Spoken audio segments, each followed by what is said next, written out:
സഭയുടെ ദൗത്യം എന്തുവാ?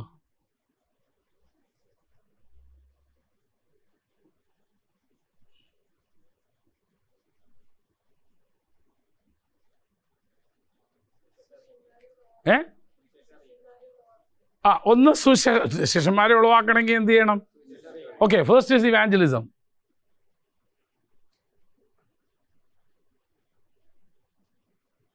രണ്ട്, സുവിശേഷം അറിയിച്ചു. ഇനി അടുത്തത് എന്തുവാ സഭ ചെയ്യണ്ടേ? സുവിശേഷം അറിയിച്ച ഉടനെ പിന്നെ അശ്രദ്ധരെ സഹായിക്കാൻ പോണോ? ഒരു കരുതി വളർത്തണം. അല്ല, അതൊക്കെ അങ്ങോട്ടും വരെ എത്തിയില്ല. ആരായി അവര്? ആദ്യം സുവിശേഷീകരണം, പിന്നെന്തുവാ? ഡിസൈപ്ലിംഗ്.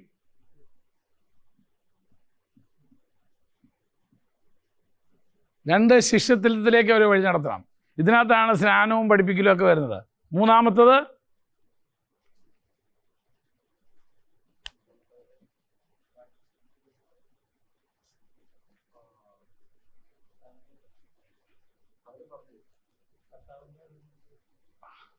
എന്തുവാ?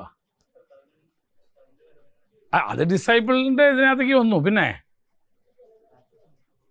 അതല്ല അതിനകത്ത് വന്നു. ഡിസൈപ്പിളിങ് കഴിഞ്ഞിട്ട് പിന്നെന്തോ അടുത്തത് പരിപാടി വേണ്ടേ?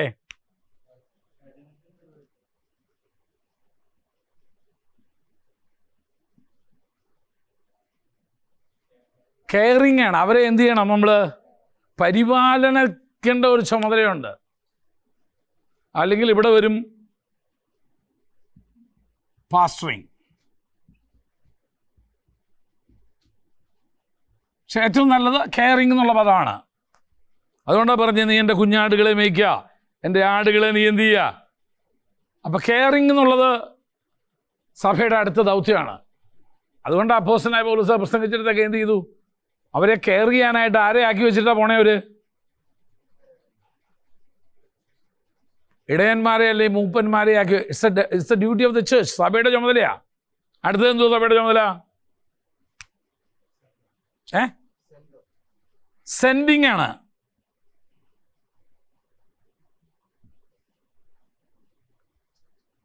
എന്ന് പറഞ്ഞാൽ മിഷണറിമാരെ അയക്കുക എന്നുള്ളത് സഭയുടെ ചുമതലയാ.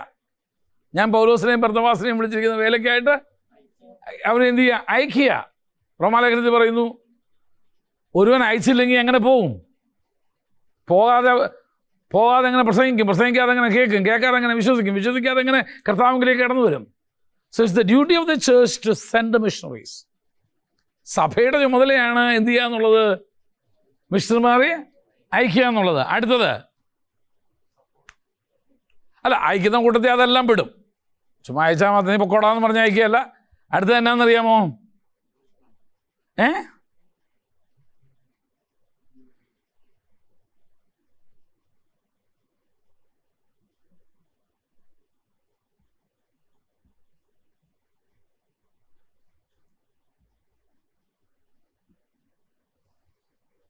ദരിദ്രരെയും വിധവമാരെയും സംരക്ഷിക്കേണ്ട ചുമതലയും ദൈവം ആരെയും ഏൽപ്പിച്ചേക്കുന്നേ?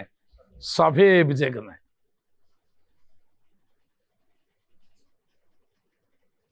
ഈ 5-fold മിനിസ്ട്രിയാണ് ദൈവം സഭയ്ക്ക് കൊടുത്തിരിക്കുന്നത്. അല്ലാതെ സുവിശേഷീകരണം മാത്രമല്ല. ഒരു അമ്മയുടെ ജോലി എന്തുവാന്ന് ചോദിച്ചാൽ എന്ത് പറയും? അല്ല, അതിനൊക്കെ മുമ്പ് ഭാര്യയായിട്ടിരിക്കുക എന്നുള്ളതാണ്. അമ്മയായി കഴിഞ്ഞാൽ പിന്നെ കൊച്ചിനെ മാത്രമേ നോക്കത്തുള്ളൂ. ആരെയും നോക്കില്ല. ഭർത്താവിന് പിന്നെ വേണ്ട. ഇവിടെ പറ്റിയ ഏറ്റവും വലിയ പരാജയം അതാ മലയാളിക്ക്. അമ്മയായി കഴിഞ്ഞാൽ പിന്നെ ആര് വേണ്ട? ഭർത്താവ് വേണ്ട. പിന്നെ തിന്നുന്നേയും ഊണുന്നേയും ഉറക്കുന്നേയും ഒഴുക്കുന്നേയും എഴുന്നേയൊക്കെ ആർക്ക് വേണ്ടിയിട്ടാ? പിള്ളേർക്ക് വേണ്ടിയിട്ടാ. അങ്ങനൊരു മനുഷ്യൻ അവിടെ ഉണ്ടെന്ന് പോലും ഈ പിള്ളേരുടെ കാരണക്കാരൻ പോലെ അവിടെ ഉണ്ടെന്ന് ഇതില്ല. പിന്നെ ഒരു ചിന്തയില്ല അവിടെ. Okay, so what is the mission of the church? സഭയുടെ ദൗത്യം എന്തുവാ? ഈ 5 എണ്ണമാ. പക്ഷെ പലരും തെറ്റിദ്ധരിച്ചിരിക്കുന്നത് എന്താണ്? Mission of the church is evangelism എന്നാണ് വിചാരിച്ചിരിക്കുന്നത്. Absolutely not. അതുകൊണ്ടാണ് ചില വിഷയങ്ങൾ ഞാൻ തന്നെ പഠിപ്പിക്കാൻ ഞാൻ ശഠിക്കുന്നതിൻ്റെ കാര്യം അതാ. ദൈവം നമുക്കൊരു കാഴ്ചപ്പാട് തന്നിട്ടുണ്ട് സഭയുടെ. അതുകൊണ്ടാണ് എ ഹെൽത്തി ചേർച്ച്, ഒരു ആരോഗ്യപൂർണമായ സഭയിൽ ഈ 5 കാര്യങ്ങൾ കണ്ടിരിക്കണം.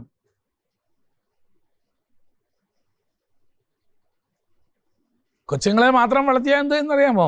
ഭർത്താവ് അവൻ്റെ കാര്യത്തിന് വേറെ വല്ലയിടത്തും, ഭർത്താവ് വീട്ടിൽ വരുന്നതിന് നേരം വൈകാൻ തുടങ്ങും പതുക്കെ. കാര്യം തന്നെ ഇവിടെ വന്നാലും അവൾക്ക് എൻ്റെ കാര്യം നോക്കാൻ നേരമില്ല. അപ്പം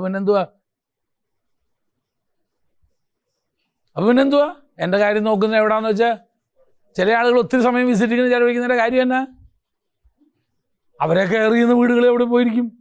അത് സ്വാഭാവിക. സൂക്ഷിച്ചോണം സ്ത്രീകൾ. നിങ്ങൾ വേണ്ട രീതിയിൽ നിങ്ങളുടെ ഭർത്താവിനെ കെയർ ചെയ്തില്ലെങ്കിൽ കെയർ ചെയ്യുന്നിടത്തോട്ട് അവർ പോവും. അത് സ്വാഭാവികം. കെയർ ചെയ്യുന്നിടത്തേക്ക് അവർ പോവും.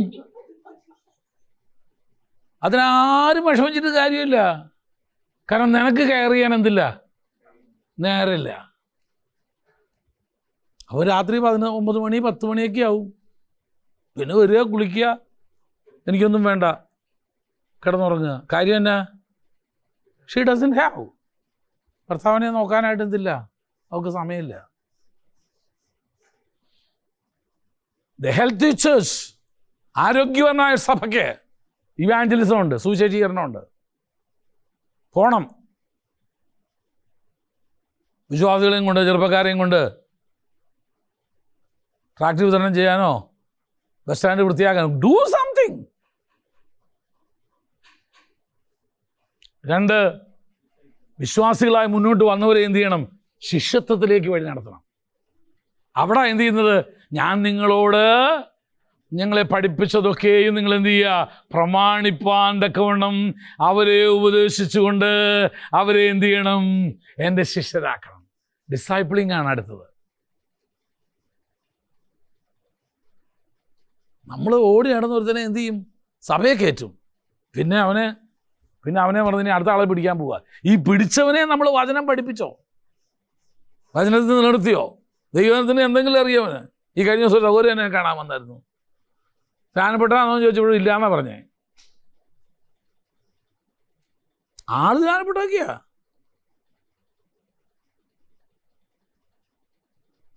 പക്ഷെ ധ്യാനപ്പെട്ടാന്ന് പറയാൻ പോലും പേടിയാ.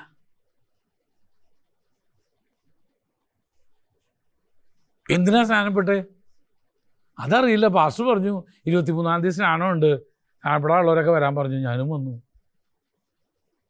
ഞാനും മുങ്ങി, ഞാനും പൊങ്ങി, പിന്നെ മുങ്ങി നടക്കുക. എന്തിനാണെന്നറിയത്തില്ല. അടുത്തത്, അങ്ങനെ ഡിസൈപ്പിൾസ് ആയവരെ എന്ത് ചെയ്യാൻ കൂടെ വേണം? ഡിസൈപ്പിൾ കെയർ ചെയ്യാൻ കൂടെ. You have to be a pastor. അതിനാ പൗലോസ് ചെന്നിടത്ത് എല്ലാം എന്ത് ചെയ്തെന്നറിയാമോ? സഭകൾ സ്ഥാപിച്ച് മൂപ്പന്മാരെ ആക്കി വയ്ക്കുന്നുണ്ട്. എന്തിനാ? To take care of them. എന്നിട്ട് എന്ത് ചെയ്യുക? അവർക്ക് ലേഖനങ്ങൾ എഴുതുക. പിന്നെ എന്തെങ്കിലും വിഷയം വന്ന് അവർ പൗലോസിനോട് ചോദിക്കുന്നു. കുറച്ച് ലേഖനമൊക്കെ എഴുതിയത് അങ്ങനെ, നിങ്ങൾ എഴുതി അയച്ച സംഗതികളെക്കുറിച്ചുള്ളതോ? ആ സഭയെക്കുറിച്ച് അന്വേഷിച്ചപ്പോൾ ചില കാര്യങ്ങൾ കേട്ടു. അവിടെ ഭയങ്കര ഭിന്നതകളാ പൗലോസിൻ്റെ പക്ഷം. സോ അതിനെ ഇങ്ങനെ കെയർ ചെയ്തുകൊണ്ടിരിക്കണം. സോ കെയറിങ് മിനിസ്ട്രി ഉണ്ട്. അത് കഴിഞ്ഞാൽ പിന്നെ എന്ത് ചെയ്യണം? ഈ ഡിസൈപ്പിൾസായി ശക്തന്മാരെന്ന് ദൈവം ഇതിൽ നിന്ന് ദൈവിക വേലയ്ക്ക് വേണ്ടി വിളിക്കപ്പെട്ടവരെന്ന് ബോധ്യമുള്ളവരെ എന്ത് ചെയ്യണമെന്നറിയാമോ? സെൻഡ് ചെയ്യാൻ വേണം, അയക്കണം. It is time to go. ഇവിടുന്ന് കുറേ എണ്ണത്തിന് അയക്കാൻ പോയി. ഇവിടുന്ന് ഇരിക്കുന്ന പാസ്റ്റർമാരെ കുറേ എണ്ണത്തിന് അയക്കേണ്ട സമയമായി. ഈ ദിവസങ്ങൾ ചെയ്യും ഞങ്ങൾ. ഇവിടുന്ന് കുറേ പാസ്റ്റർമാരെ അയക്കും ഞങ്ങൾ. പുറത്തോട്ട് പോകും. മതി ഞങ്ങൾ ഇവിടെ ഇരുന്നത് മതി. ഇനി നിങ്ങൾ പോയി തന്നെ കൂടുകൂട്ടി മുട്ടയിട്ട് അടയിരുന്ന് കുഞ്ഞുങ്ങളെ ഉണ്ടാക്കി അതിനെ തീറ്റി പോറ്റി വളർത്തി അടുത്ത തലം ഉണ്ടാക്കി. അടുത്ത് തന്നെ ഉണ്ടാവും. അടുത്ത ആൾക്കാർ ഞാൻ അടുത്ത് തന്നെ ഉണ്ടാവും എന്ന് പറയുക. ഞാൻ പാസ്റ്റർക്കും എല്ലാവർക്കും ഉണ്ടാവും. സമയമായി. അടുത്തൊരു തലമുറ നിങ്ങളിൽ നിന്ന് ഉണ്ടാവണമെങ്കിൽ ഇവിടെ കെട്ടിപ്പിടിച്ച് ഇരുന്നാൽ പറ്റില്ല. വിഷമം തോന്നും, ഭയങ്കര വിഷമം ഉണ്ടാവും. മോഹൻ ഭാഷയൊക്കെ ഇവിടുന്ന് പറഞ്ഞാൽ എന്ത് ഭാഷകല്ലായിരുന്നു, മറ്റു ചില വിശ്വാസികൾക്കായിരുന്നു ഭയങ്കര വിഷമം എന്നോട്. ഇന്ന് കൊള്ളാവുന്നതിനായിട്ട് നിന്നതിൻ്റെ കാര്യം എന്നാ അന്ന് പറഞ്ഞയച്ചോണ്ടാ. So this is the next thing. അത് കഴിഞ്ഞിട്ട് ദൈവം സഭയെ ഏൽപ്പിക്കുന്ന ഒരു വലിയ ദൗത്യമാണ് caring the widows and the poor. അനാഥരെയും വിധവമാരെയും നിങ്ങൾ എന്ത് ചെയ്യണം? സംരക്ഷിക്കണം. അത് സഭ ചെയ്യേണ്ട ചുമതലയാ. അല്ലാണ്ട് ചൂചേരിയമ്മൻ മാത്രം എന്ന് പറഞ്ഞാൽ തല മാത്രം വളർന്നൊരു കൊച്ചിൻ്റെ കൂട്ടിരിക്കും. അതൊരു സോക്കേടാ. കണ്ടിട്ടില്ലേ തല മാത്രം വളർന്നിരിക്കുന്ന കുട്ടികൾ? കാലും കൈയൊക്കെ തീപ്പെട്ടിക്കൊള്ളി പോലെ. ഹൈഡ്രോകെഫാലിക് എന്ന് പറയുന്നേ, തലയിൽ വെള്ളം കയറി ഇങ്ങനെ നടന്നിരിക്കുക. അതിൻ്റെ ബുദ്ധി കൂടിയിട്ടല്ല കേട്ടോ, തലച്ചോറും വലുതൊന്നും അല്ല അതിൻ്റെ.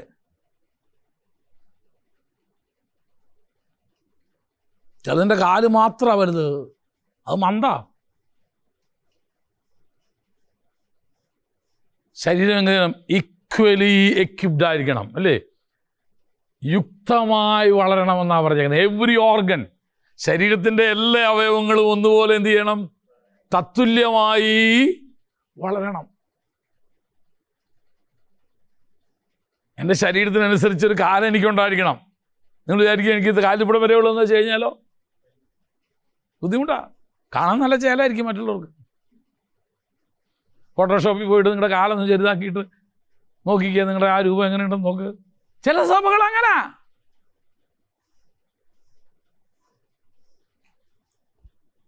This is the mission of the church.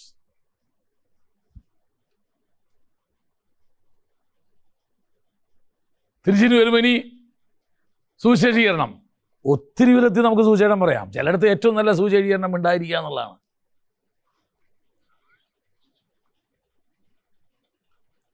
Through your silence you can talk a lot എന്നാണ് പറയുന്നത്. നിശബ്ദതയിലൂടെ നിങ്ങൾക്ക് ഒത്തിരി സംസാരിക്കാൻ കഴിയും.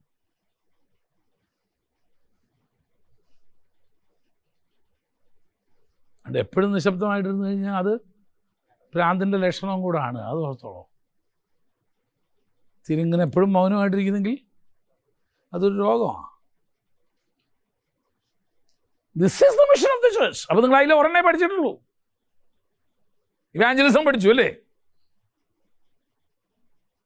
അതങ്ങനെ കോഴ്സ് തന്നെ ഉണ്ടായിരുന്നില്ലേ? വേറെ വേറെയാണ്. മിഷൻ്റെ ഒന്നാണ്. അപ്പോൾ അതായത് മിഷനിലെ ഒരു കാര്യമാണ് എന്ത് ചെയ്യുന്നത്? സുവിശേഷീകരണം. ഇനി ഇതെല്ലാം കിടക്കുക. How can I disciple A person? ഒരാളെ എനിക്ക് ശിഷ്യനാക്കണമെങ്കിൽ ഞാൻ എന്ത് ചെയ്യണം? ആദ്യം ഞാൻ ആദ്യം ചെയ്യണം അല്ലല്ല, ഞാൻ ഗുരു ആവണം. വേണ്ടേ? ഒരു ഗുരുവിന് മാത്രമേ. അപ്പം എന്തുവാ? എൻ്റെ പൊസിഷൻ മാറി, എല്ലാം മാറി എൻ്റെ. ഇപ്പം I am a role model to that person.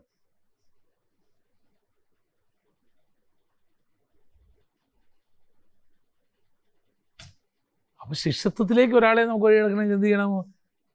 കൂടെ നടക്കാൻ 10 തിരഞ്ഞെടുത്തിരിക്കുക. അപ്പോൾ ഞാൻ ഒത്തിരി കെയർഫുള്ളായിരിക്കും സംസാരിക്കുന്നത്. നമ്മൾ ചില കാര്യങ്ങളൊന്നും, നിങ്ങൾ വിചാരിക്കും നിങ്ങൾ ഭാര്യയും ഭർത്താവും തന്നെ യാത്ര ചെയ്യുന്ന വണ്ടിയിൽ വേറൊരാളും കൂടെ കയറിയെന്ന് വിചാരിക്കുക. സംസാരിക്കേണ്ടതേ പിന്നെ സംസാരിക്കുള്ളൂ അല്ലേ? അയാളും കൂടെ കേട്ടാൽ കുഴപ്പമില്ല എന്നുള്ള കാര്യങ്ങളേ സംസാരിക്കത്തുള്ളൂ. അപ്പോൾ ഒരു 10 ഉണ്ടെങ്കിലോ?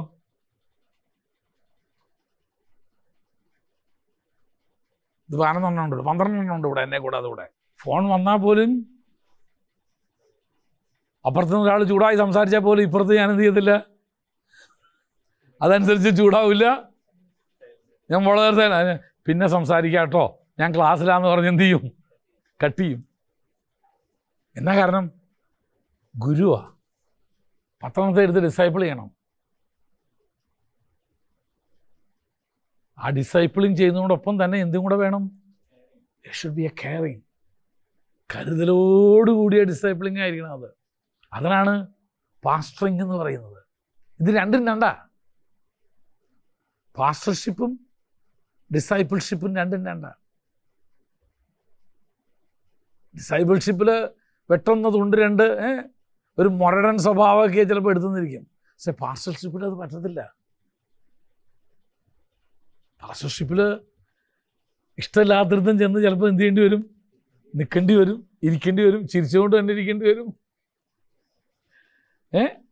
ആഹാരം വേണ്ടെങ്കിലും കഴിച്ചെന്ന് വരുത്തേണ്ടി വരും. കാര്യം ആ വ്യക്തിയെ നിലനിർത്തുക എന്നുള്ളതാണ് പാസ്റ്ററിങ്ങാണ് അവിടെ. അത് കഴിഞ്ഞിട്ട് എനിക്ക് അതിൽ നിന്ന് മനസ്സിലായി, ഇന്ന ആളുകളെ എനിക്ക് എന്ത് ചെയ്യാൻ കൊള്ളാം? സെൻഡ് ചെയ്യാൻ കൊള്ളാം, മിഷണറിമാരായിട്ട് എനിക്ക് അയക്കാൻ കൊള്ളാം. അത് നോക്കിയേ, ഒരു വിളി നിൻ്റെ മേലുണ്ട്, ദൈവികമായിരിക്കുന്നൊരു വിളി നിൻ്റെ മേലുണ്ട്. അതുകൊണ്ട് നീ എന്ത് ചെയ്യണം? അതിനുവേണ്ടി നിന്നെ തന്നെ ഒരുക്കണം. പിന്നെ അതിനെ അങ്ങനെ ഒരുക്കുക. ഈ തേനീച്ചക്കൂട്ടിൽ റാണിയെ ഉണ്ടാക്കുന്നത് എങ്ങനെയാണെന്നറിയാമോ? തേനീച്ചെന്ന് കുറിച്ച് കേട്ടിട്ടുണ്ടോ? ഉണ്ട്. റാണി ഉണ്ടെന്നും കേട്ടത്. എങ്ങനെയായി റാണി ആവുന്നേ? ഒരു ദൗത്യം തരാൻ പോകുന്നത്, നാളത്തെ അസൈൻമെൻ്റ് അതാ.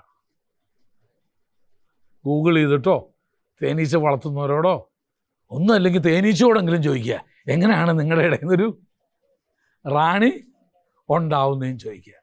വളരെ രസമാണ് അത് പഠിക്കാൻ.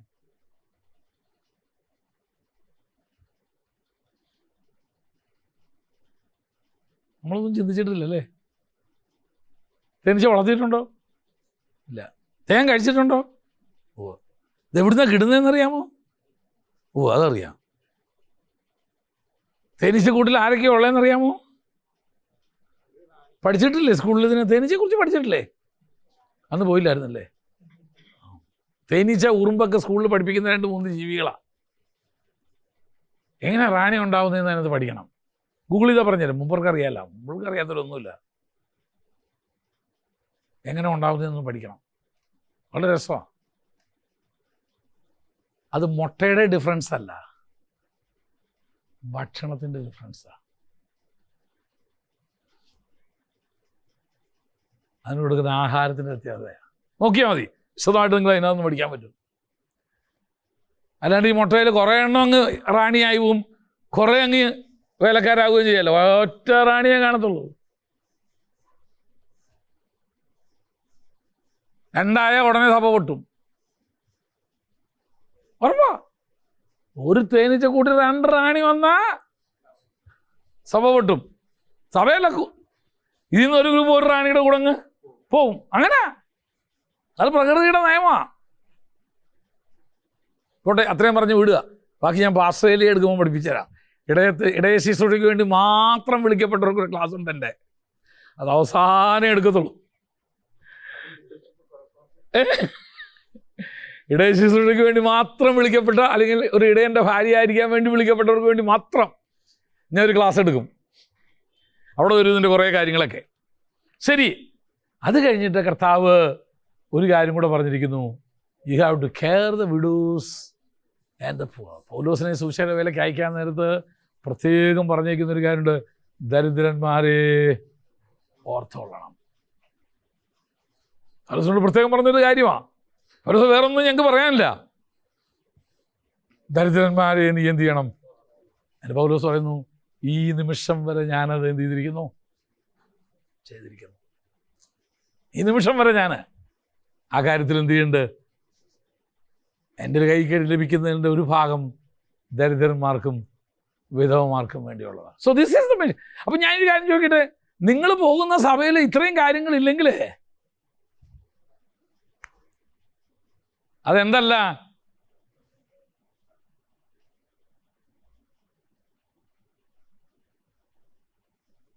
ഒരു ഫുൾ ചർച്ചല്ല.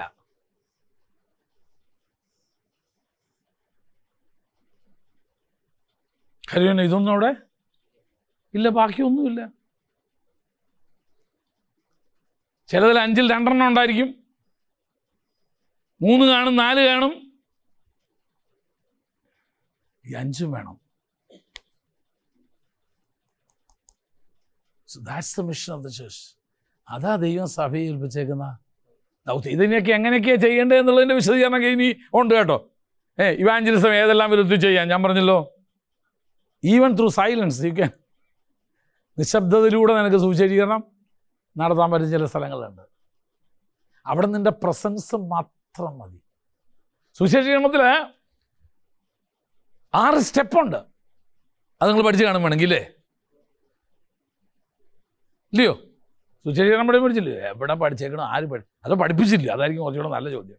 റോമാലേഖനത്തെ ആസ്പദമാക്കി കഴിഞ്ഞിട്ട് പറയുന്നുണ്ട് 6 steps in evangelism. സുവിശേഷീകരണത്തിലെ 6 പടികൾ.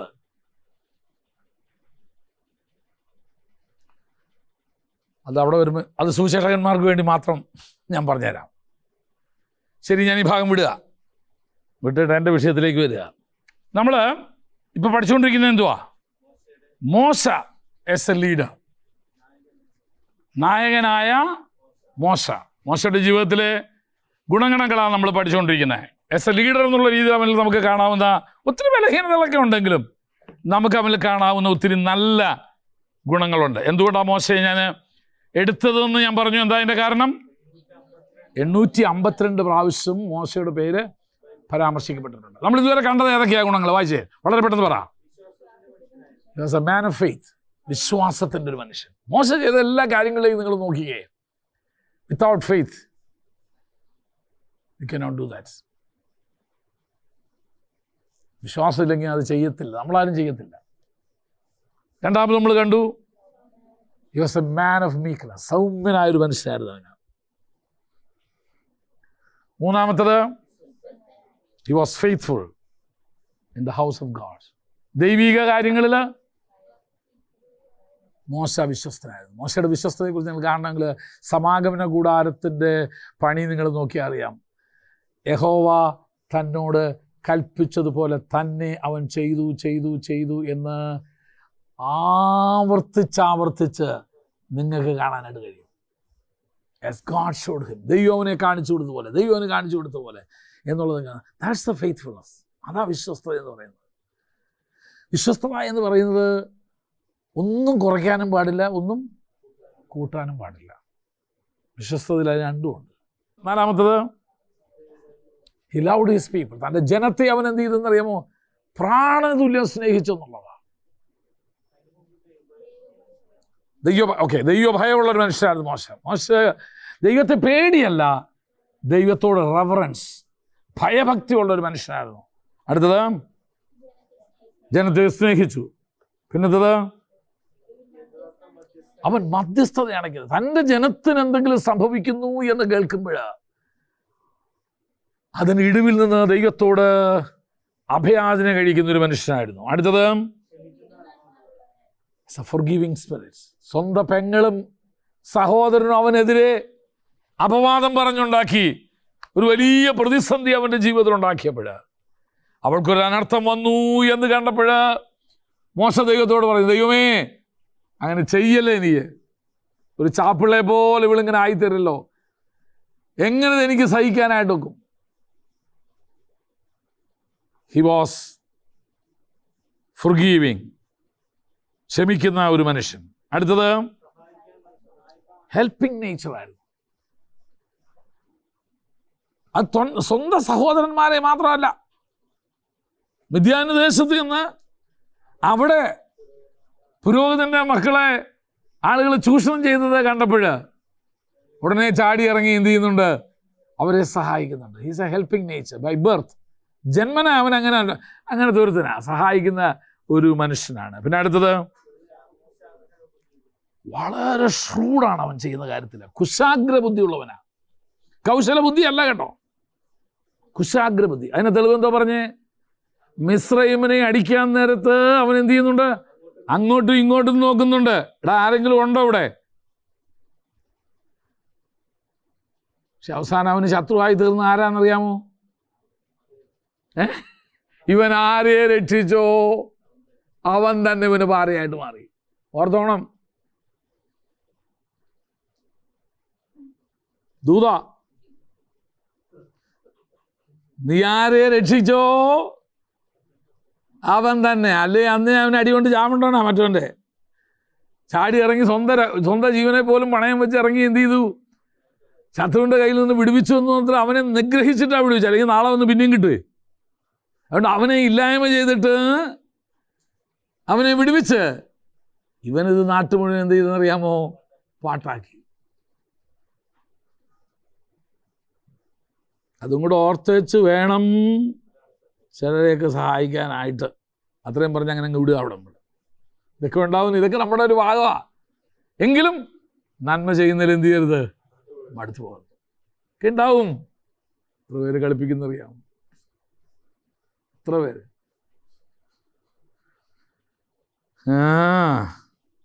അടുത്തത്, he could not tolerate injustice. അനീതി കണ്ടാൽ അവൻ അന്നേരം എന്ത് ചെയ്യും? ഇടപെട്ടിരിക്കും. ആരും വിളിക്കുകയൊന്നും വേണ്ട അവനെ. He is there. അത്രയും കാര്യങ്ങൾ ഇന്നലെ പഠിച്ചല്ലേ? ആണോ? അതെ. ഇനി ഏതാ? 11 അല്ലേ? ആണോ? പറയും. 11. He was a man of reasoning. യുക്തിപൂർവം ചിന്തിക്കുന്ന ഒരു മനുഷ്യനായിരുന്നു. യുക്തിപൂർവം ചിന്തിക്കുന്ന ഒരു മനുഷ്യനാണ് എന്ന് പറഞ്ഞ ഒരു എടുത്തുചാട്ടമല്ല. കാര്യകാരണങ്ങളെ കുറിച്ച് ചിന്തിച്ച് തീരുമാനമെടുക്കുന്ന ഒരു മനുഷ്യനാണ്. പുറപ്പാട് പുസ്തകം 3-4 അധ്യായങ്ങൾ വായിക്കാം. ശ്രദ്ധിച്ചോ? ഒരു മിനിറ്റ് നിന്നോ. ഒരു അസാധാരണമായ ഒരു കാര്യം, ഇന്നലെ വരെ കാണാത്ത ഒരു കാര്യം കാണുമ്പോൾ അതെന്താണെന്നറിയാനുള്ള ഒരു ജിജ്ഞാസ. What's this? ഇന്നലെ വരെ ഈ സാധനം ഇവിടെ ഇല്ലായിരുന്നല്ലോ. ഇന്നലെ വരെ ഇങ്ങനെ കണ്ടിട്ടില്ല. ഇതിലെ എത്ര പ്രാവശ്യം മോശം പോയതാ.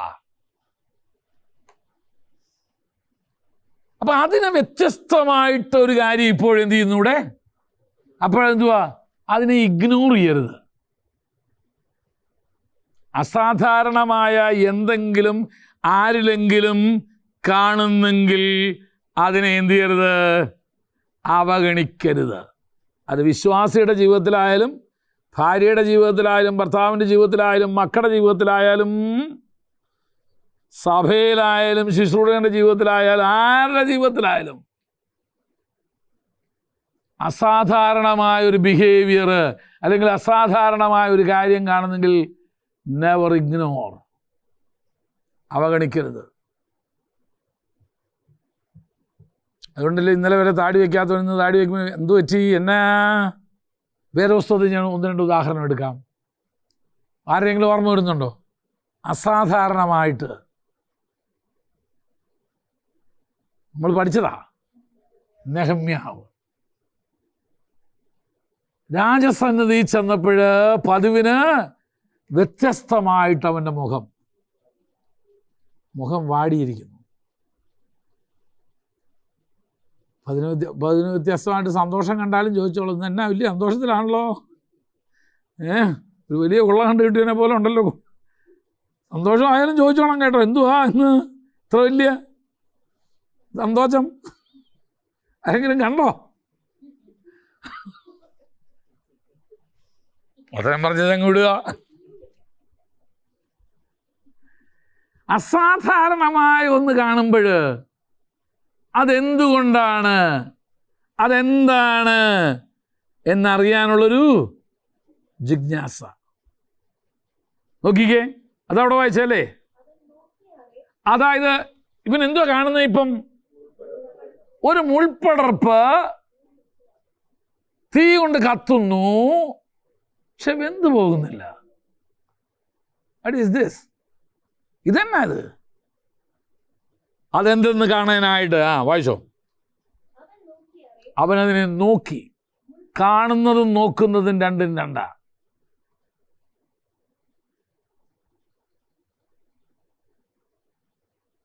കാഴ്ച കൊണ്ട് പാപം വരത്തില്ല, നോട്ടം കൊണ്ടേ പാപം ഉണ്ടാകത്തുള്ളൂ. മനസ്സിലായോ ഞാൻ പറഞ്ഞത്? ഒന്നൊരിക്കൽ എത്രയോ എണ്ണത്തെ കാണുന്നു, നിങ്ങൾ യു ഡോണ്ട് കെയർ. പക്ഷെ ഏതോ ഒരെണ്ണം മാത്രം എന്ത് ചെയ്തു? ഒടക്കി. അപ്പോൾ ഒന്ന് തിരിച്ചു നോക്കി, മുമ്പിലെ വണ്ടി ഇടിക്കുകയും ചെയ്തു. ശ്രദ്ധ ഒന്ന് മാറി. കണ്ടതിൻ്റെ പ്രശ്നത്തിലല്ല പ്രശ്നം ഉണ്ടായേ, നോക്കിയപ്പോഴാ. നോട്ടം എന്ന് പറയുന്നത് it's a purposeful wilful action. മനഃപൂർവമായി ചെയ്യുന്ന ഒരു പ്രവൃത്തിയാണ് നോട്ടം. കാഴ്ച അങ്ങനല്ല. ഇതെല്ലാം കാണുന്നു നമ്മൾ. വൈകുന്നേരം ആകുമ്പോൾ കണ്ടതെല്ലാം നമുക്ക് ഓർമ്മയുണ്ടോ? ഇല്ല. നോക്കിയതെല്ലാം നല്ല ഓർമ്മയുണ്ട്. നമ്മളെ നോക്കിയതും നമ്മൾ നോക്കിയതും നല്ല ഓർമ്മയുണ്ട്. കണ്ടതെല്ലാം ഒന്നും ഓർമ്മയില്ല. പലതും കാണാറ് പോലുമില്ല നമ്മൾ. കാഴ്ചശക്തി കുറഞ്ഞിട്ടൊന്നുമല്ല. മോശ അതെന്തെന്ന് കാണേണ്ടതിന്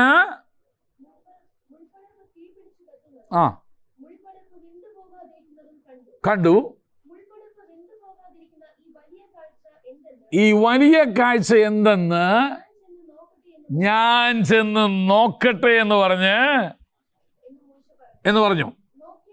നോക്കേണ്ടതിന് അടുത്ത ഇനി ആക്ഷനാണ് കേട്ടോ. നോക്കേണ്ടതിന് അവൻ എന്ത് ചെയ്തു? അവൻ നടന്നെടുക്കുന്നത് യഹോവ കണ്ടു. മോശേ മോശേ എന്ന് വിളിച്ചു. ഇതാ ഞാനെന്ന് പറഞ്ഞു. അപ്പോൾ അവൻ ഇങ്ങോട്ട് അടുക്കരുത്.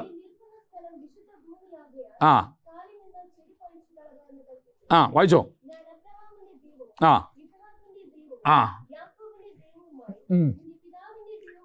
വളരെ ശ്രദ്ധിക്കണം. ഇത് കേൾക്കുന്ന എവിടാന്നറിയാമോ? അന്യദേശത്ത് പാർക്കുന്ന എത്ര നാളുകളെന്നറിയാമോ? അബ്രഹാം, ഇസാക്ക്, യാക്കോബ് എന്നുള്ള വാക്കൊക്കെ കേട്ടിട്ട് 40 വർഷമായിട്ട് ഇപ്പോൾ ഇവിടെ വിദ്യാന്യദേശത്താ. ഇതൊന്നും കേൾക്കുന്നേ ഇല്ല. ഇതൊക്കെ മറന്നു കഴിഞ്ഞിരിക്കുന്നു മോശ. കാര്യം എന്നാ? ഇവിടെ അതുപോലെ എടുപ്പത് പണിയുണ്ട്, കുടുംബമുണ്ട്, ഉത്തരവാദിത്തങ്ങളുണ്ട്. തൻ്റെ ദൈവത്തെക്കുറിച്ചോ ഒന്നും അവനൊരു ഓർക്കാൻ പോലും നേരമില്ലാത്ത സമയത്താ അതിലെ ഓരോ, നിങ്ങൾ ആ കോണ്ടക്സ്റ്റ് പഠിച്ചിട്ട് നോക്കിക്കേ. 40 വർഷത്തിന് ശേഷം ആദ്യമായിട്ട് കേൾക്കുക, മോശേ ഞാൻ അബ്രഹാമിൻ്റെ ദൈവവും ഇസ്ഹാക്കിൻ്റെ ദൈവവും യാക്കോബിൻ്റെ ദൈവവും നിന്റെ പിതാവിൻ്റെയും കൂടെ ദൈവമാ. നിന്റെ പേര് ഇതുവരെ അങ്ങോട്ട് എഴുതി ചേർക്കാറായില്ല. നിന്റെ ദൈവം ഒന്നും പറയാറായിട്ടില്ല കേട്ടോ. അപ്പൻ്റെ പേര് വരെ വന്ന് നിൽക്കുക ഞാൻ. മോശ വണ്ടടിച്ച് കാണും. അടുത്തത് ദൈവത്തെ നോക്കുവാൻ ഭയപ്പെട്ട് എൻ്റെ മുഖം മൂടി. ചോദിച്ചോ.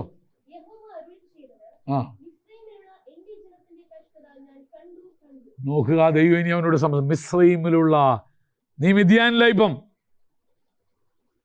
ദൈവനെ പുറകോട്ട് കൊണ്ടുപോകാൻ, മിസ്രയീമിലുള്ള എൻ്റെ ജനത്തിൻ്റെ കഷ്ടത ഞാൻ കണ്ടിരിക്കുന്നു. വായിച്ചോ. ഊഴിയ വിചാരകന്മാർ നിമിത്തം അവരനുഭവിക്കുന്ന വേദനകൾ, കഷ്ടപ്പാടുകൾ ഞാൻ കണ്ടിരിക്കുന്നു. ഞാൻ അവരുടെ സങ്കടങ്ങൾ അറിയുന്നു. അവരുടെ മിസ്രയീമിൻ്റെ കയ്യിൽ നിന്ന്.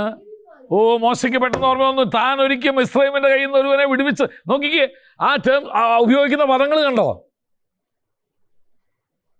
താൻ ഒരിക്കൽ മിസ്രയീമിൻ്റെ കയ്യിൽ നിന്ന് തൻ്റെ ജനത്തെ വിടുവിച്ചവനാ. ആ ഗതികേട് കൊണ്ടാണ് ഇപ്പം മിദ്യാനി വന്ന് പാർക്കേണ്ടി വന്നത്. ദൈവം അതേ പദം തന്നെ ഉപയോഗിക്കുക.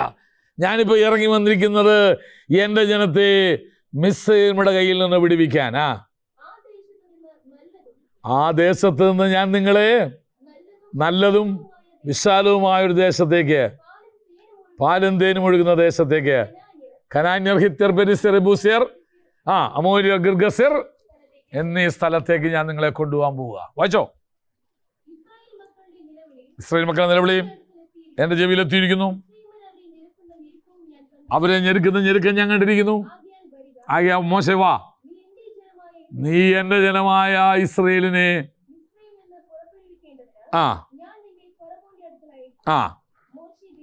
ഉടനെ മോശ ചോദിച്ചു, നമ്മളൊക്കെ അങ്ങനെയാണെന്നോ? എന്നാ ആയിക്കോട്ടെ. ഇല്ല, കേട്ട ഉടനെ മോശയുടെ പ്രതികരണം കേട്ടോണം. എന്താ മോശ പറയുന്നേ? ഫറവോൻ്റെ അടുക്ക പോവാനും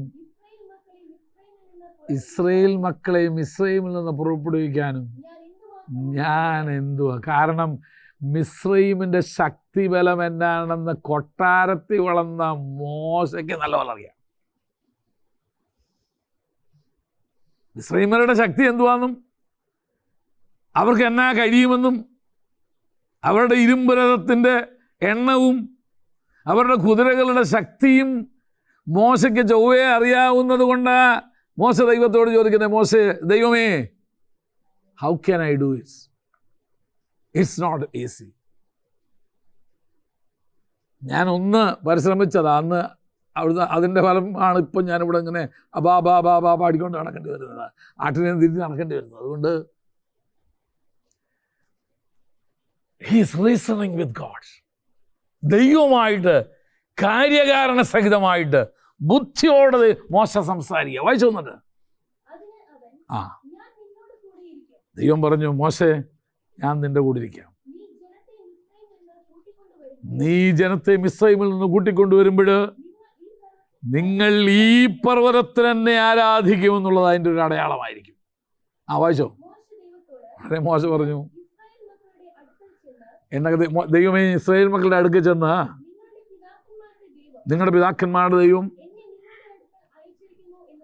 എന്നെ നിങ്ങളുടെ അടുക്കൽ അയച്ചിരിക്കുന്നു എന്ന് പറയുമ്പോൾ അവർ ചോദിക്കും, എന്നാ അവൻ്റെ പേരെന്തുവാന്ന് പറ. ഈ കഴിഞ്ഞ ദിവസം വളരെ രസകരമായൊരു സംഭവം ഉണ്ടായി. ഞാനൊരു വിഷയം ഒരാൾക്ക് ഇവിടെ എഴുതി. അപ്പോൾ അദ്ദേഹം എന്നോട് ചോദിച്ചു, അദ്ദേഹത്തിന് അപ്പം ഇപ്പം എന്ന് പറഞ്ഞാൽ ഒത്തിരി ഈ ഫേക്ക് ഐഡികളൊക്കെ വന്നുകൊണ്ട് എഴുതുന്നത് ഞാൻ തന്നെയാണോ എന്ന് ആ ആൾക്കറിയാൻ സംശയമായി. അപ്പോൾ എന്നോട് ചോദിച്ചു, അപ്പോൾ ഞങ്ങൾക്ക് രണ്ടുപേർക്കും, അവർ ഇന്ന സഭയിലെ വിശ്വാസിയാണ്. അപ്പം എന്നോട് ചോദിച്ചു, ഞങ്ങളുടെ സഭയിലെ പാസ്റ്ററുടെ ഭാര്യയുടെ പേരറിയാമോ എന്ന് ചോദിച്ചു. അപ്പോൾ ഫേക്കാണെങ്കിൽ പറ്റത്തില്ലല്ലോ പറയാൻ. ഞാൻ പറഞ്ഞ ആശയം നിങ്ങൾക്ക് മനസ്സിലായോ? അപ്പോൾ ഞാൻ ഫേക്കൽ എന്നത് ഞാൻ കള്ളത്തരത്തിലല്ല, കള്ളനല്ല, ശരിയായ ആൾ തന്നെയാണ്, ദാനിയേൽ പാസ്റ്റർ തന്നെയാണ് എന്ന് മൈലുകളൊക്കെ അപ്പുറത്തിരിക്കുന്ന അവർക്ക് ബോധ്യം വരേണ്ടതിന് ആരെങ്കിലും എൻ്റെ ഫേക്ക് ഐ ഡി കയറി അവരോട് ഈ കാര്യങ്ങൾ ആവശ്യപ്പെടുകയാണോ ഇല്ലെന്ന് അവർക്ക് അറിയാത്തതുകൊണ്ട് അറിയണം. എന്നോട് ചോദിച്ചു, ഞങ്ങളുടെ പാസ്റ്ററുടെ പേരെന്തുവാ, പാസ്റ്ററുടെ ഭാര്യയുടെ പേരെന്തുവാന്ന് ചോദിച്ചു. എനിക്കും അറിയില്ല. പാസ്റ്ററുടെ പേരറിഞ്ഞാൽ പോരെ, പുള്ളിക്കാരൻ്റെ ഭാര്യയുടെ പേരറിയേണ്ട ആവശ്യമൊന്നും എനിക്ക്. പക്ഷേ അയാൾ ആളുടെ മോളാണെന്ന് എനിക്കറിയായിരുന്നു. മനസ്സിലായി ഞാൻ പറയുന്നത്? ഇവരുടെ പാസ്റ്ററുടെ ഭാര്യ ആരുടെ മോളാണെന്ന് എനിക്കറിയാം. അപ്പം ഞാൻ പറഞ്ഞു, ഇദ്ദേഹം ഇന്നയാളുടെ മോളാണെന്ന് എനിക്കറിയാം, എനിക്ക് അവരുടെ പേരറിയത്തില്ലെന്നോ.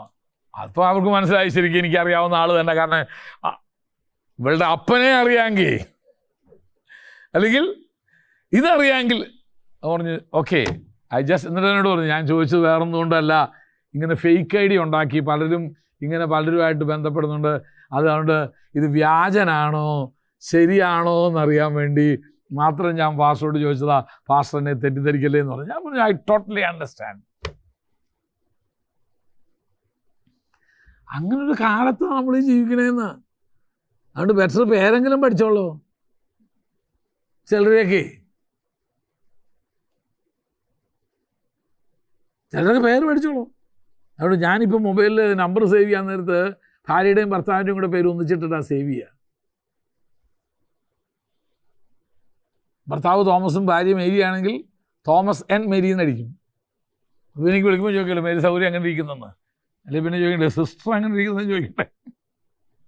അപ്പോൾ ചോദിച്ചു, സിസ്റ്റർ, എനിക്ക് സിസ്റ്റർ ഇല്ലല്ലോ എന്ന് പറഞ്ഞാൽ പോയില്ലയോ.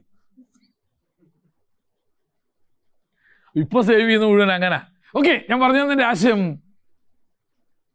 മോശ പറഞ്ഞു, ഞാൻ അവിടെ ചെന്ന് നമ്മുടെ പിതാക്കന്മാരുടെ ദൈവം നമുക്ക് പ്രത്യക്ഷനായി എന്നൊക്കെ പറഞ്ഞാലേ അത് പേരെന്തുവാ ചോദിച്ചോ, വായിച്ചോ. അവൻ്റെ നാമം എന്തെന്ന് അവരെന്നോട് ചോദിക്കും, ഞാൻ എന്നാ മറുപടി പറയും? ശരിയല്ലേ? അപ്പോൾ ആളുകളെ പരിചയപ്പെടുമ്പോൾ പേര് ചോദിച്ചോളൂ. പെട്ടെന്ന് മറക്കുന്ന വല്ല സ്വഭാവം ഉണ്ടെങ്കിൽ എവിടെയെങ്കിലും എഴുതിയിട്ടുള്ളൂ. ആര് കണ്ടാലും കുഴപ്പമില്ലാത്തടത്തും ആരാന്ന് പറഞ്ഞു കൊടുക്കാനും കൂടെ പറ്റണം കേട്ടോ.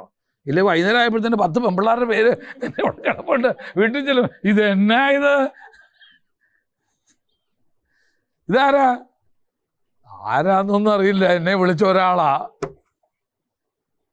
അപ്പൊ ഇതോ എന്നാ അപ്പൊ ചോദിച്ചു, എന്നെ പെണ്ണുങ്ങൾ മാത്രമേ നിങ്ങളെ വിളിക്കുള്ളൂ, ഒരാണിൻ്റെയും പേര് കാണാനില്ലല്ലോ ഇതിനകത്ത്. അടികൊള്ളാതിരിക്കാൻ വേണ്ടി ചില കുറുക്ക് വഴികൾ പറഞ്ഞു തന്നേ ഉള്ളൂ. ആരംഭിച്ചിട്ടല്ലേ ഉള്ളൂ ശീക്രട്ടൊക്കെ. ഈ ചിലർക്ക് വല്ലാത്ത രോഗമാണ് ഭർത്താവിൻ്റെ ഫോൺ ഇടയ്ക്കിടയ്ക്ക് നോക്കണമെന്നുള്ളത്.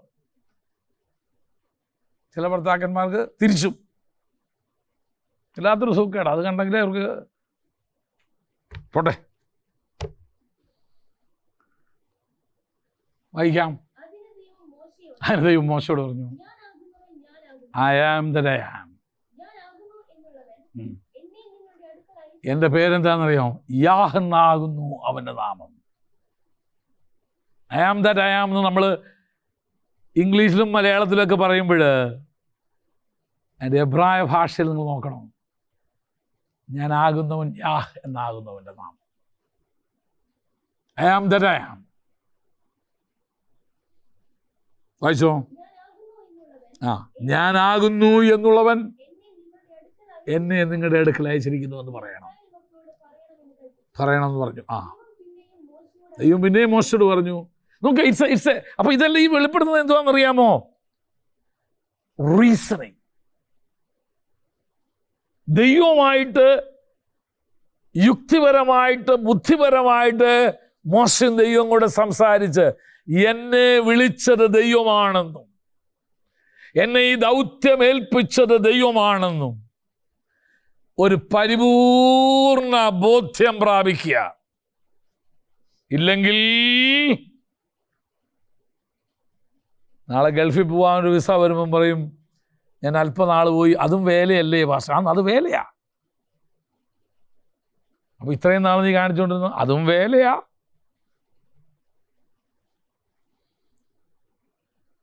എന്നെ ദൈവം വിളിച്ചു.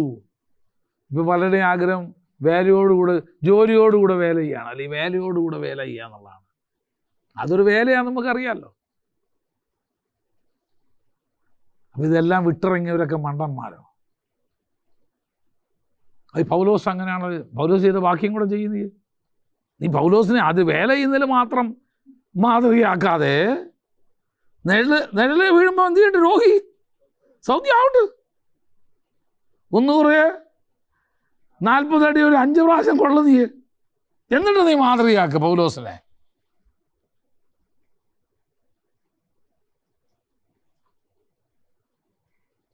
വളരെ ശക്തമായ മോശ ദൈവത്തോട് സംസാരിക്കുക.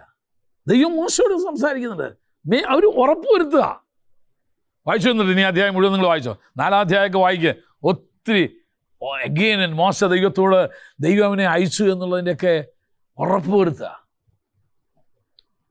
മോശയുടെ ജീവിതത്തിൽ കാണുന്ന ഈ ഗുണം റീസണിങ്. വളരെ ബുദ്ധിയോടുകൂടെ പെരുമാറുന്നൊരു മനുഷ്യൻ. അതിൻ്റെ കൂട്ടത്തിൽ തന്നെ നമുക്കൊരു കാര്യം കൂടെ മനസ്സിലായി, ഇൻക്വിസിറ്റീവ് മെൻറ്റാലിറ്റി. അറിയാനുള്ളൊരാഗ്രഹം. അവിടെ 1-2 ഭാഗങ്ങൾ നിങ്ങൾ കണ്ടു. അടുത്ത് എഴുതിക്കോ. അറിയുവാനുള്ള ആഗ്രഹം. ഒന്ന്, മുൾപ്പടർപ്പ് കത്തുന്നു, അത് വെന്തു പോകാതിരിക്കുന്നതിൻ്റെ കാരണം എന്താണെന്ന് അറിയാനുള്ളൊരാഗ്രഹം ഇല്ലേ? 2, എന്നോട് സംസാരിക്കുന്നവൻ ആരെന്നറിയാനുള്ള ആഗ്രഹം. ചോദിച്ചത് നിൻ്റെ പേരെന്തുവാന്ന്.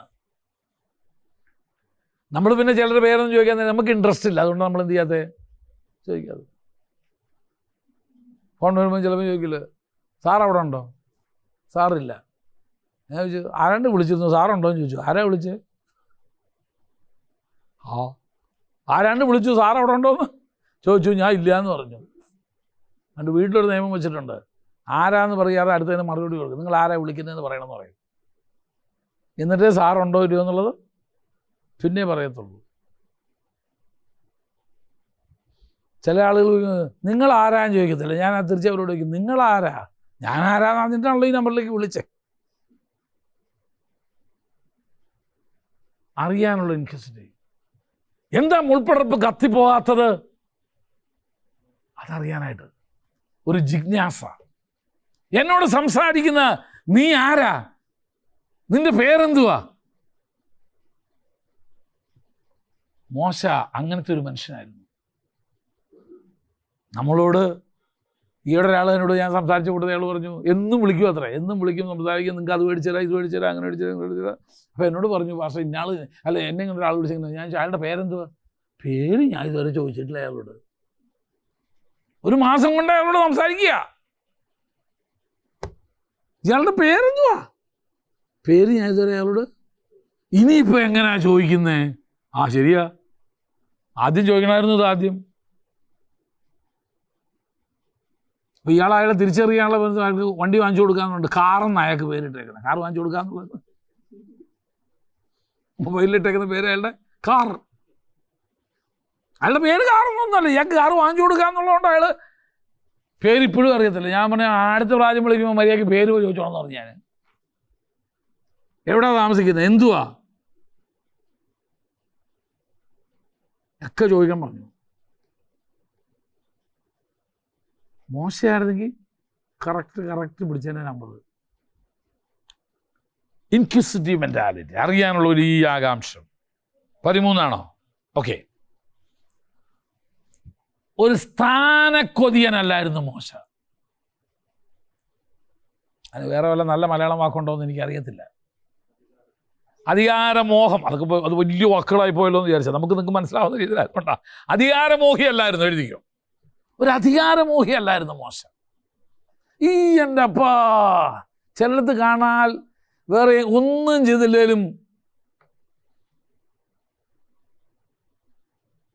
ഫോട്ടോയിൽ വന്ന് നിൽക്കുന്ന ആളുകളുണ്ട്. ഒരു പണി ക്യാമറ കണ്ട ഉടനെ എൻ്റെ അടുത്ത് വന്ന് സാറിൻ്റെ അപ്പുറത്ത് തന്നെ വേണമെങ്കിൽ നിൽക്കും, വേണമെങ്കിൽ. കാരണം സാറിനെ ഒഴിവാക്കില്ലല്ലോ എന്തായാലും. ഒരു 3-4 കസേര ഇട്ടിട്ടുണ്ടെങ്കിൽ നേരത്തെ വന്ന് ഒരു കസേരയിൽ ബൈബിളും വെച്ച് ഞാനങ്ങാണം കാണാം, ബൈബിളും കാണത്തില്ല, അവനും കാണത്തില്ല, പിന്നെ ആയി. എന്തിനാ ഇത്? എന്തോ ഒരു സ്ഥാനക്കൊതിയ.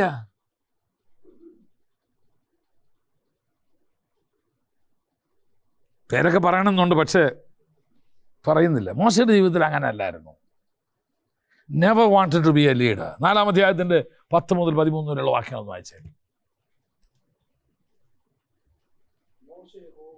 ആ ആ ആ ആ മോശ, ദൈവം മോശയോട് പറയും, ഞാൻ നിന്നെ അയക്കാൻ പോകുന്നേ, നിന്നെ ഞാനതിനെ കണ്ടേക്കുന്നേ. നമ്മളാണെങ്കിൽ പറഞ്ഞത് സ്തോത്രം, എനിക്കറിയാമായിരുന്നു അന്നേ ഫറവോൻ്റെ കൊട്ടാരത്തിൽ പഠിക്കാൻ പോയപ്പോഴും അറിയാമായിരുന്നു ഒരു ദിവസം ഞാൻ നേതാവ് ആകുമെന്ന് എനിക്കറിയായിരുന്നു. ഞാനതിന് യോഗ്യനല്ല, ഞാൻ തടിച്ച നാക്കുള്ളവനാണ്, ഞാനതിന് യോഗ്യനല്ല. ദൈവം ഒരു സ്ഥാനം അവന് കൊടുക്കാമെന്ന് പറഞ്ഞപ്പോഴും അവനെന്തോ പറയുന്നത്, ഞാനതിന് യോഗ്യനല്ല. നമ്മളൊക്കെയാണെന്ന് വെച്ചാൽ അങ്ങനെ ഇങ്ങോട്ട് ചെറിയ സൂചന കെട്ടി അപ്പോഴേ പോയി എന്ത് ചെയ്യും, ജുബ്ബ ഓർഡർ ചെയ്ത് കഴിഞ്ഞിരിക്കും. നമ്മുടെ ഭാഷയിൽ പറഞ്ഞ കുപ്പായം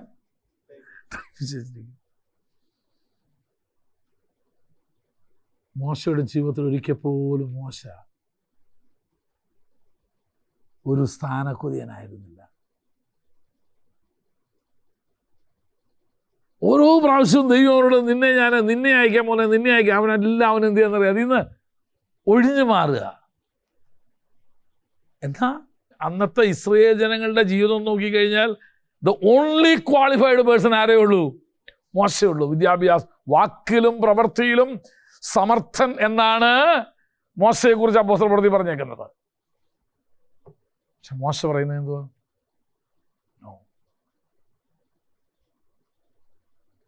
ഒരു കാര്യം പറയാം,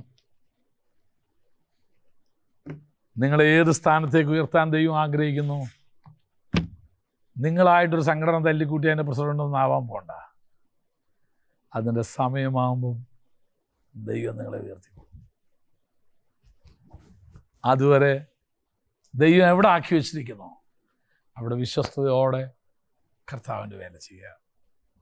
വളരെ വിശ്വസ്തയോടെ, താഴ്മയോടെ. ആർക്കും പാര വെച്ച് എന്ത് ചെയ്യണ്ട, ആരെയും ചവിട്ടി താത്തി നീ മേലെ കയറാൻ ശ്രമിക്കണ്ട. സമയമാകുമ്പോൾ ദൈവം നിന്നെ ഉയർത്തേണ്ടടുത്ത് ഉയർത്തും, ഉയർത്തേണ്ടതുപോലെ ഉയർത്തും. അതുവരെ കാത്തിരിക്കുക. 40 വർഷം മുമ്പേ മോശെ ആഗ്രഹിച്ചതാ. അതിനുവേണ്ടി അതെല്ലാം വിട്ടിറങ്ങി വെച്ച് വന്നേ. ഫറവോൻ്റെ പുത്രിയുടെ പദവി വിട്ടു, മിസ്രൈമിലെ നിക്ഷേപങ്ങളെ വിട്ടു, എല്ലാം വിട്ട് വന്ന് സ്വന്തം ബലം കൊണ്ട് ഇതൊക്കെ നേടാൻ പറ്റുമെന്ന് നോക്കി. തന്നെത്താൻ ഉയർത്തുന്നവനെല്ലാം താഴ്ത്തപ്പെടും, തന്നെത്താൻ താഴ്ത്തുന്നവനോ ഉയർത്തപ്പെടും. ഞാൻ പറഞ്ഞു, ലീഡർ എന്ന പദം വേദപുസ്തകത്തിലാകെ 6 പ്രാവശ്യവും മറ്റേത് 900 പ്രാവശ്യം, 900 പ്രാവശ്യമാണ്. ഓക്കെ, അടുത്തത്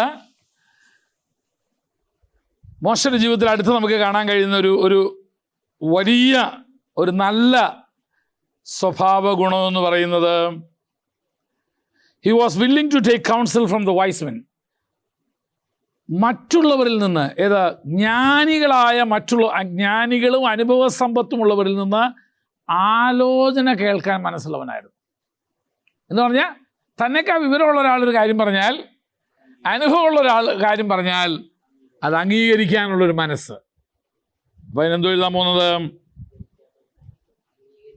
എന്തോ അംഗീകരിക്കാൻ, മറ്റുള്ളവരിൽ നിന്ന് ഉപദേശം കൈക്കൊള്ളുവാനും, അനുഭവസമ്പന്നരായിരിക്കുന്നവരിൽ നിന്ന്, അത് പ്രത്യേകം ശ്രദ്ധിച്ചോണം, അനുഭവസമ്പന്നരായിരിക്കുന്നവരിൽ നിന്ന് ഉപദേശം കൈക്കൊള്ളുവാനുള്ള ഒരു മനസ്സ് മോശയ്ക്കുണ്ടായിരുന്നു. എന്താ അതിൻ്റെ ഏറ്റവും നല്ല ഉദാഹരണം? അമ്മായിയപ്പൻ വന്നൊരു കാര്യം പറഞ്ഞു കൊടുത്തല്ലേ. പുറപ്പാട് പുസ്തകം 18-ാം അധ്യായത്തിൻ്റെ 16-ാം വാക്യത്തിലാണ് നമ്മളത് കാണുന്നത്. വാസ്തവം നോക്കിക്കഴിഞ്ഞാൽ മോശയുടെ ജീവിതം എന്ന് പറഞ്ഞാൽ മിസ്രൈമിലെ സകല വിദ്യ അഭ്യസിച്ചു വന്നവനാ.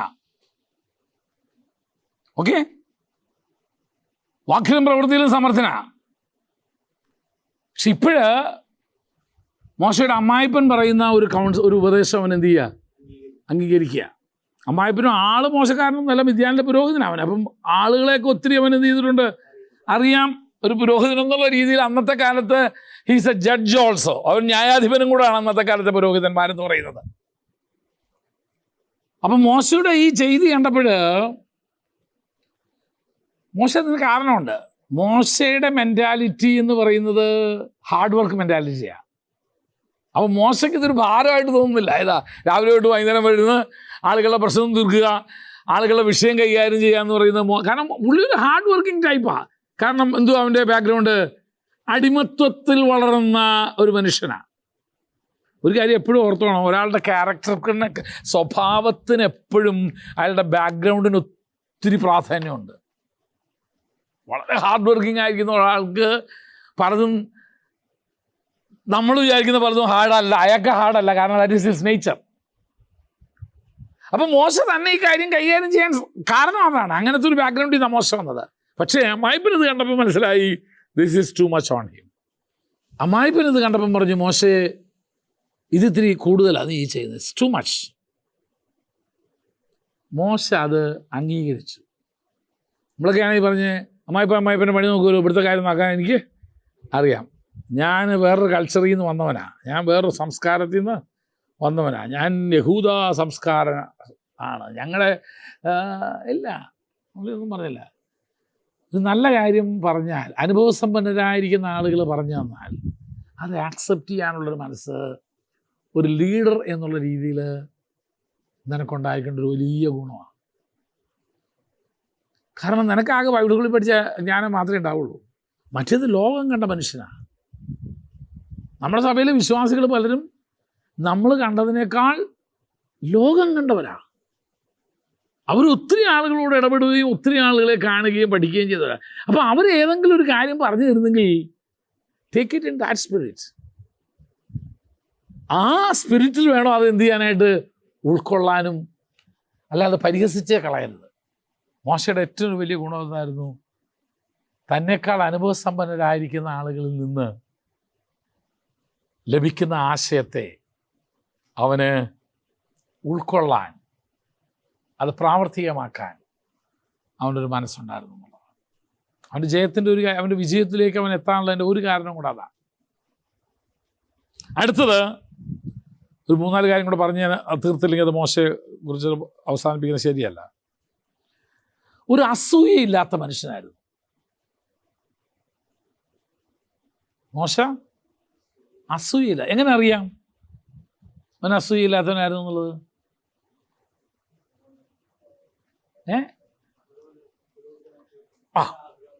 ഒന്ന്, നീ അഹരോനെ പുരോഹിതനാക്കി വാഴിക്കണമെന്ന് പറഞ്ഞപ്പോൾ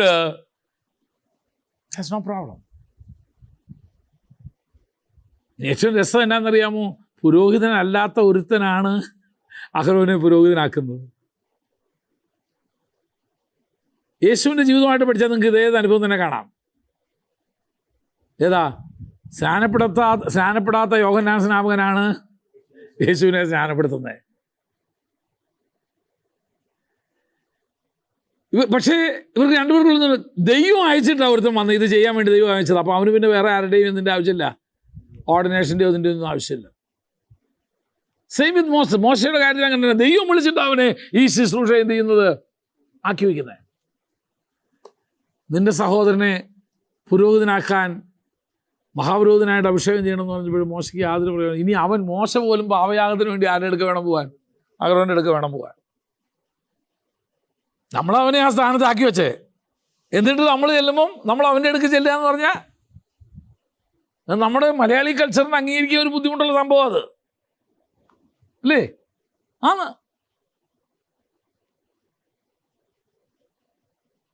രണ്ടാമതൊരു സന്ദർഭം നിങ്ങൾക്ക് അറിയാമോ? ഇതിനകത്ത് മോശയ്ക്ക് യാതൊരു പ്രയാസമില്ലായിരുന്നു. മോശ അഭിഷേകം അഹരോനെ മക്കളെ നീ ഇതിന് ചെയ്യാൻ പറഞ്ഞു. മോശയ്ക്ക് ഒരു ബുദ്ധിമുട്ടും ഇല്ലായിരുന്നു അത് ചെയ്യാനായിട്ട്. മറ്റൊന്ന്, ദൈവം മോശയുടെ ആത്മാവിൽ നിന്ന് കുറച്ചെടുത്ത് ഒരു 70 പേർക്ക് കൊടുക്കുന്നുണ്ട്. അപ്പം അന്ന് ആ ശുശ്രൂഷ പ്രാപിക്കാൻ വരാത്ത 2 എണ്ണം വീട്ടിൽ ഇരിപ്പുണ്ടായിരുന്നു, അവർക്കും കിട്ടി.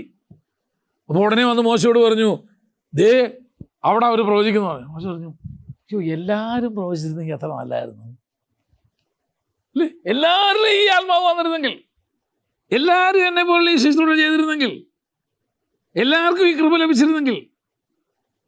ഒരു അസൂയയില്ലാത്തൊരു മനുഷ്യൻ തൻ്റെ മേലുള്ള ആത്മാവിനെ എടുത്ത് ദൈവം പലർക്കും കൊടുത്തിട്ട് അന്നേരം 2 പേര് വന്നില്ലെന്നറിഞ്ഞ് അവരും ഈ ശുശ്രൂഷ ചെയ്യുന്നു എന്നറിഞ്ഞപ്പോൾ മോശ അവരെ വിലക്കുകയല്ല ചെയ്തത്. മോശ പറയുന്നു, I wish the whole Israel should prophesy. Israel മുഴുവൻ പ്രവചിച്ചിരുന്നെങ്കിൽ. വായിച്ച ആ ഭാഗം ഒന്ന് നിങ്ങൾ സംഖ്യാപുസ്തകം 11-ാം അധ്യായത്തിൽ 1 മുതൽ 29 വരെ. ആ ആ ആ ആ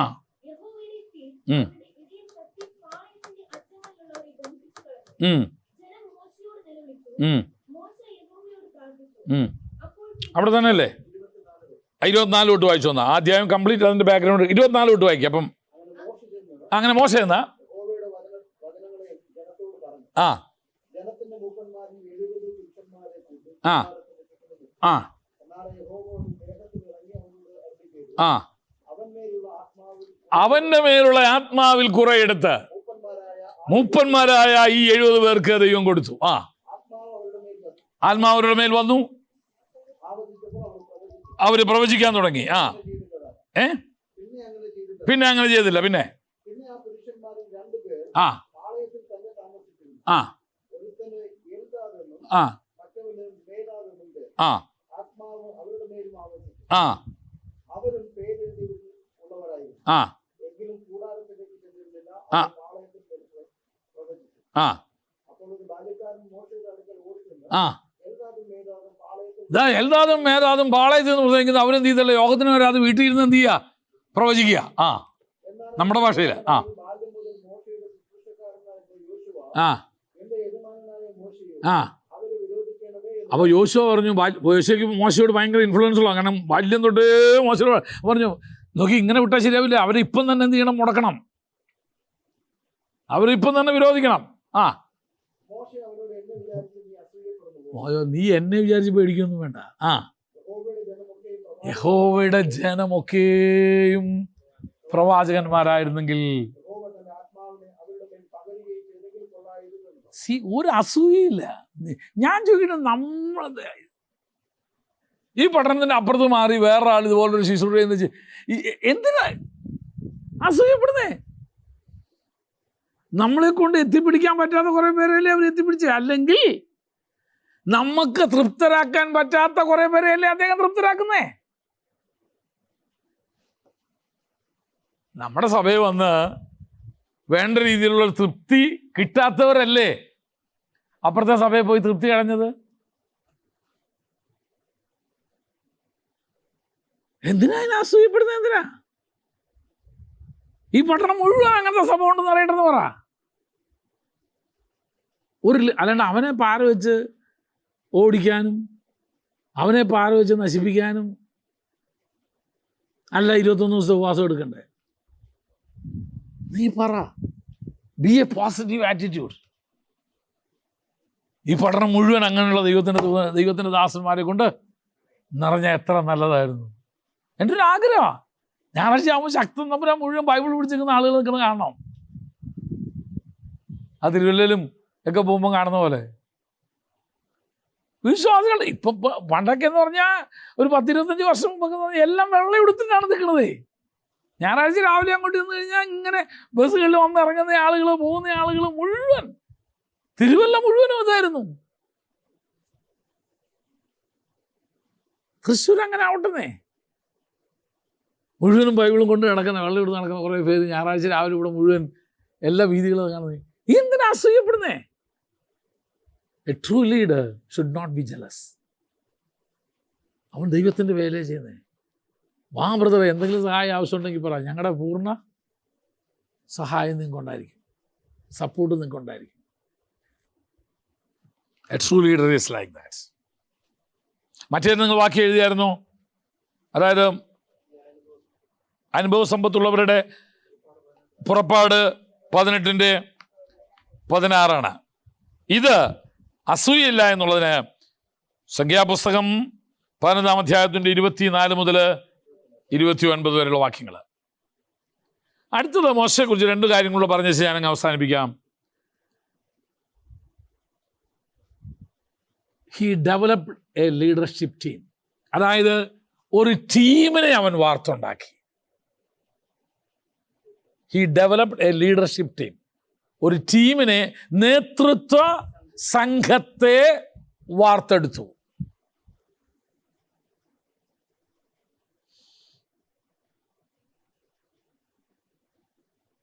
ലീഡർഷിപ്പ് എന്ന് പറയുന്നത്, നേതൃത്വം എന്ന് പറയുന്നത് ഒറ്റയാൻ പട്ടാളമല്ല, അതൊരു സംഘമാണ്. മോശയ്ക്കൊരു ആവശ്യം വന്നാൽ മോശയുടെ കൂടെ നിൽക്കാൻ ഇപ്പോൾ ഒരു 70 ആളുകളുണ്ട് അല്ലേ? നമ്മൾ വായിച്ചില്ലേ? 70 പേരെ അവൻ തിരഞ്ഞെടുത്ത് അവർക്ക് വേണ്ടതെല്ലാം കൊടുത്ത്, ദൈവം എന്ത് ചെയ്തു? ഇവൻ്റെ ആത്മാവിൽ കുറേ എടുത്ത് എന്ത് ചെയ്തു? അവനും കൊടുത്ത്. ഇപ്പൊ അവരൊക്കെ കാര്യങ്ങൾ നടത്താൻ പ്രാപ്തരായി. എ ട്രൂ ലീഡർ, ഒരു യഥാർത്ഥ നേതാവ് ഒരു ഒറ്റയാൻ പട്ടാളമല്ല. ഞാൻ പോയ എനിക്ക് ശേഷം പ്രളയം എന്നല്ല, ഇത് കൊണ്ടു കിടക്കാൻ ആളുണ്ട്. അതിന് ശക്തരായ ഒരു 70 പേരെ മോശ എന്ത് ചെയ്തു? തൻ്റെ ജീവിത കാലയളവിൽ തന്നെ തിരഞ്ഞെടുത്തു. ഒരു ടീമിനെ ഉണ്ടാക്കി. എല്ലാവരും നിങ്ങളത് ചെയ്തോണം. നിങ്ങൾ നാളെ സഭകളിലേക്കൊക്കെ നിങ്ങളെ വിടുമ്പോൾ നിങ്ങളുടെ ഒപ്പം നിന്ന് ശുശ്രൂഷിക്കാൻ പറ്റുന്ന, നിങ്ങളുടെ ദർശനത്തെ അതുപോലെ ഉൾക്കൊള്ളുന്ന ഒരു ടീമിനെ നിങ്ങൾ എന്ത് ചെയ്യണമെന്നറിയാമോ? വാർത്തെടുക്കണം. മോശ അതാ ചെയ്തേ. മറ്റേ റെഫറൻസ് തന്നെ എടുക്കാം. 70 പേരെ അവൻ തിരഞ്ഞെടുത്തതായിട്ട് തന്നെ എടുക്കാം. അവസാനത്തത് അതോടുകൂടെ ഞാൻ അവസാനിപ്പിക്കാം. He was a man of prayer. ഒരു പ്രാർത്ഥനാ മനുഷ്യനായിരുന്നു.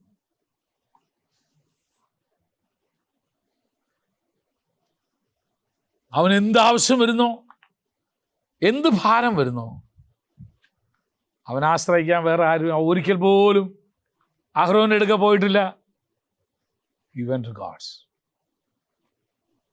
എല്ലാ ആവശ്യങ്ങളും എല്ലാ ഭാരങ്ങളും മോശ ദൈവത്തോട് പങ്കിട്ട് ദൈവത്തിൽ നിന്ന് ആലോചന പ്രാപിച്ച് ജനത്തെ നയിക്കുന്ന ഒരു മനുഷ്യനായിരുന്നു. He was a man of prayer. ഞാനൊരു കാര്യം പറയാം, എല്ലാ ലീഡേഴ്സിൻ്റെയും ജീവിതത്തിൽ ഒരു പേഴ്സണൽ പ്രയർ ടൈം കാണണം. കുടുംബ പ്രാർത്ഥനയുടെ സമയമല്ല ഞാൻ പറഞ്ഞത്, ഉപവാസ പ്രാർത്ഥനയ്ക്കുന്ന സമയമല്ല പറഞ്ഞത്. ഒരു പേഴ്സണൽ പ്രയർ ടൈം, വ്യക്തിപരമായി നീയും ദൈവവുമായിട്ട് നിൻ്റെ ഭാരങ്ങളെ, നിൻ്റെ ആവശ്യങ്ങളെ എല്ലാം ദൈവത്തോട് പറഞ്ഞ്, ഭാരങ്ങളെല്ലാം ദൈവത്തോട് പറഞ്ഞ്. Moses was like that. Mosha അങ്ങനെ ആയിരുന്നു. ഇസ്രായേൽ ജനങ്ങളെ മിസ്രയീമിൽ നിന്ന് വിടുവിക്കുന്ന ആ നാൾ തൊട്ട് ഏത് വിഷയത്തിന് വരുമ്പോഴും മോശ ദൈവത്തിൻ്റെ അടുക്കിലേക്കാണ് ഓടിച്ചെല്ലുന്നത്. ജനം കല്ലെറിയാൻ വന്നപ്പോൾ, ജനം ആഹാരത്തിന് വേണ്ടി കരഞ്ഞപ്പോൾ, എല്ലാ വിഷയങ്ങളുടെ മുൻപിലും മോശ ദൈവത്തിൻ്റെ അടുക്കൽ ചെന്ന് ദൈവത്തോട് അവൻ്റെ ഹൃദയം പറഞ്ഞു. ദൈവം പറയുന്ന ആലോചന കേട്ട് ജനത്തെ നടത്തിയിരുന്നു. അങ്ങനെയാണോ leadership is not a burden. നേതൃത്വം നിനക്കൊരിക്കലും ഒരു ഭാരമായി തീരത്തില്ല. അല്ലാതെ ഒരുത്തൻ കാണുമ്പോൾ ചോദിക്കുന്നത് എങ്ങനെയാ ഇതൊക്കെ നടത്തുന്നതെന്ന് ചോദിക്കും. ഇതെങ്ങനെ ഇതൊക്കെ ചെയ്യണേ? ഒരു ഫോൺ കഴിയുമ്പോഴത്തേനും അടുത്ത ആളുടെ, അപ്പോഴത്തേനും അടുത്ത ആളുടെ, അപ്പോഴത്തേനും അടുത്ത ആൾ. ഇതെങ്ങനെ ഇതെല്ലാം കൂടെ ഹാൻഡിൽ ചെയ്യാൻ പറ്റുന്നത്? ഇത്രയും ആവശ്യങ്ങൾ.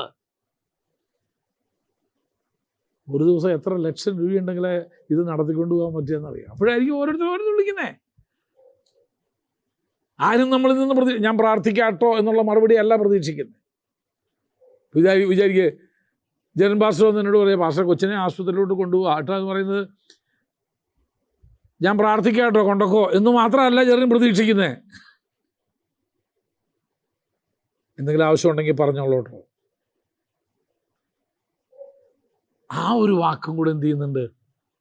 പ്രതീക്ഷിക്കുന്നുണ്ട്. അത് കേവലം വാക്കായിട്ട് മാത്രമല്ല. കുറച്ച് കഴിയുമ്പോൾ വിളിക്കും, പക്ഷേ എക്സ്റേ എടുക്കണമെന്നാണ് പറഞ്ഞേക്കുന്നത്, അല്ലെങ്കിൽ സ്കാൻ ചെയ്യണമെന്നാണ് പറഞ്ഞേക്കുന്നത്. അപ്പോൾ പറയും ജെറിനിങ് അവിടെ ആരാ ഉള്ളത്, അല്ലെങ്കിൽ ആരെങ്കിലും ഇങ്ങോട്ട് വിടുക, അല്ലെങ്കിൽ എവിടെ നിൽക്കുന്നത്, ഞാൻ അങ്ങോട്ട് ഒരാളെ വിട്ടേക്കാം.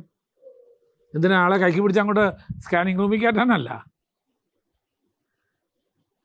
ഒരു ദിവസം വരുന്ന റിക്വസ്റ്റ് എത്രയാണെന്നറിയാമോ? കൂടെ എല്ലാവരും പ്രതീക്ഷിക്കുന്നുണ്ടെന്നെങ്കിലും.